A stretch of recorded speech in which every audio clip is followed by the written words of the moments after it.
Namaste.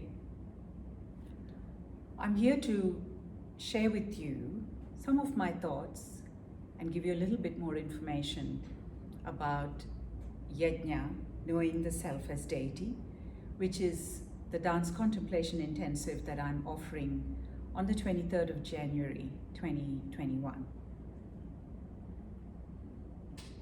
There are three things that are important to me and the reasons why I do this work I do. One is that I want to offer freedom at a soul level, a freedom that is unconditional, that is not coming out of self-interest, because freedom that comes out of self-interest is always conditional. It always depends on something. So the freedom at a soul level is something that is not colored through self-interest.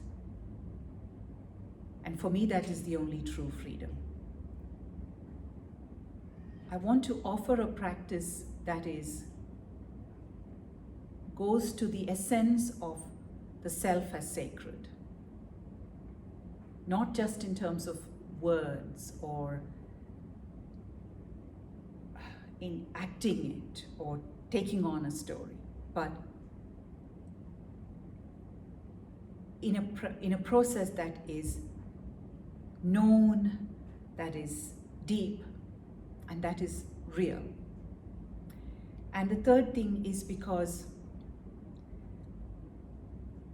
I know this dance tradition that is about moving this deity consciousness, dance as deity, this rich tradition. And I'm passionate about offering it and sharing it. And for me, Yagna, this intensive that I'm offering in January, is about all of those things. To know the self as the deity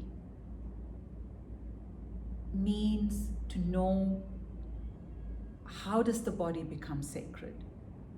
How does my being become sacred? What is sacred movement? And this ancient tradition of Yagna was about preparing the body and the mind, awakening that sacredness in the body, the mind, and in our being.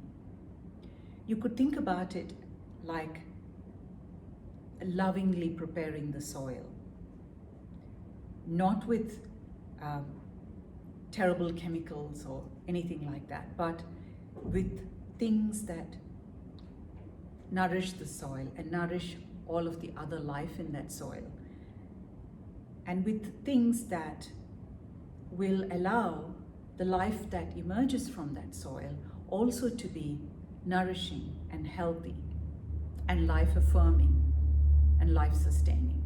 So Yagna is a little bit like that. It is how we prepare the body, the mind, through movement, to move into the dance, the movement that is sacred.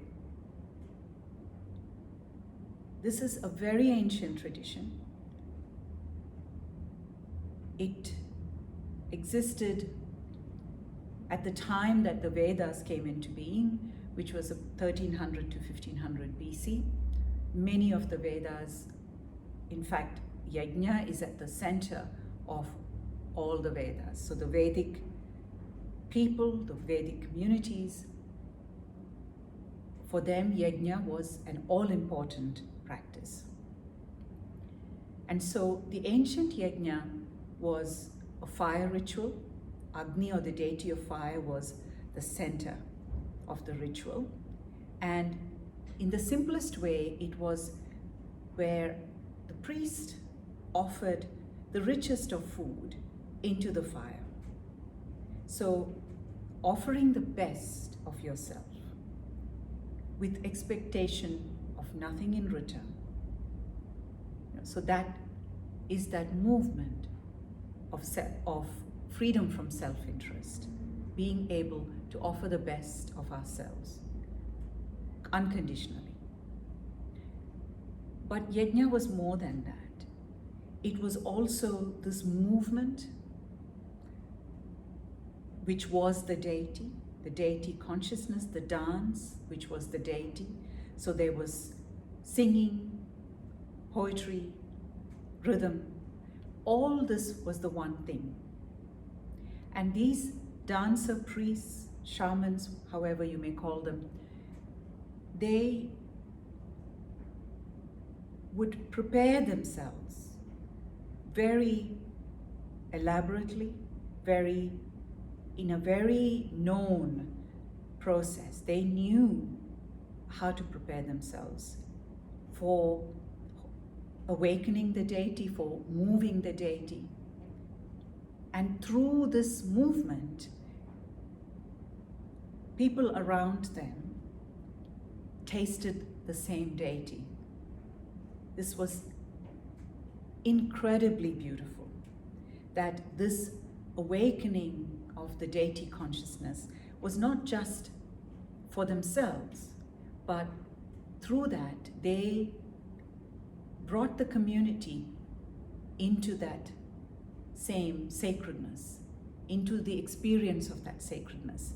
And you can see how that freedom from self-interest is evident at all layers of this practice. The generosity and the beauty of that compassion, which then brings people into that same experience. Dance, ancient temple dance, was and is a yajna. It is this dance of the deity. It is this dance of that offering in unconditional freedom. It is the dance of that sacred self. The ancient text on dance set out very clearly the process which makes dance a yajna.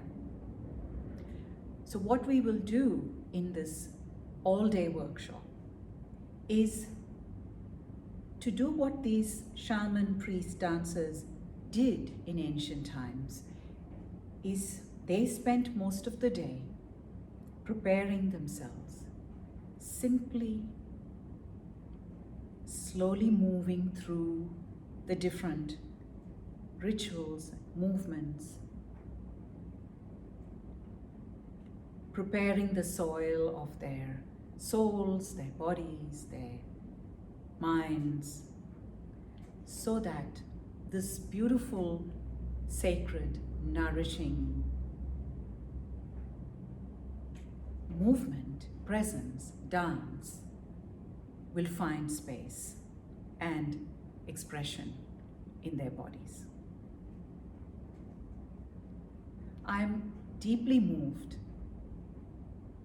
and excited to present this workshop and to share this incredibly powerful practice with all of you.